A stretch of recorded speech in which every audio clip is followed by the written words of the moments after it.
കീരമ്പാറ പഞ്ചായത്തിൽ കാട്ടാന ശല്യം തടയുന്നതിനുള്ള ഹാങ്ങിംഗ് ഫെൻസിംഗിന്റെ നിർമ്മാണ പ്രവർത്തനം ഇഴയുന്നത് ജനങ്ങളോടുള്ള വെല്ലുവിളിയാണെന്ന് പഞ്ചായത്ത് ജനജാഗ്രതാ സമിതി ആരോപിച്ചു. ഹാങ്ങിംഗ് ഫെൻസിംഗ് എത്രയും വേഗം പൂർത്തിയാക്കുക, ചേലമലയിലെ ആനകളെ ഉൾവനത്തിലേക്ക് തുരത്തുക തുടങ്ങിയ ആവശ്യങ്ങളും യോഗം ഉന്നയിച്ചു. കീരമ്പാറ പഞ്ചായത്തിലെ ജനജാഗ്രതാ സമിതി യോഗം പ്രസിഡന്റ് ഗോപിമുട്ടത്തിന്റെ അധ്യക്ഷതയിലാണ് നടന്നത്. വർദ്ധിച്ചുവരുന്ന വന്യമൃഗശല്യത്തിൽ നിന്ന് ജനങ്ങളുടെ ജീവനും സ്വത്തിനും സംരക്ഷണം നൽകാൻ നടപടി വേണമെന്ന് യോഗം ആവശ്യപ്പെട്ടു. ഫെൻസിംഗ് നിർമ്മാണത്തിലെ മെല്ലെപ്പോക്ക് ജനങ്ങളോടുള്ള വെല്ലുവിളിയാണ്.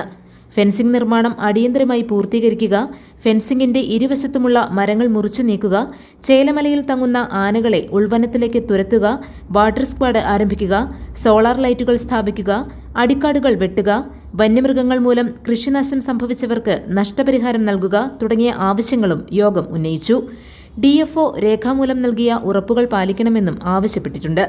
Range officer Sanjeev Kumar, Jijo Antony, Jomy Thekkekara, Sini Biju, Manju Sabu, VK Varghese, MS Sasi, PN Narayanan, AK Kochukuru, BJ Mathai Kunju തുടങ്ങിയവർ പങ്കെടുത്തു.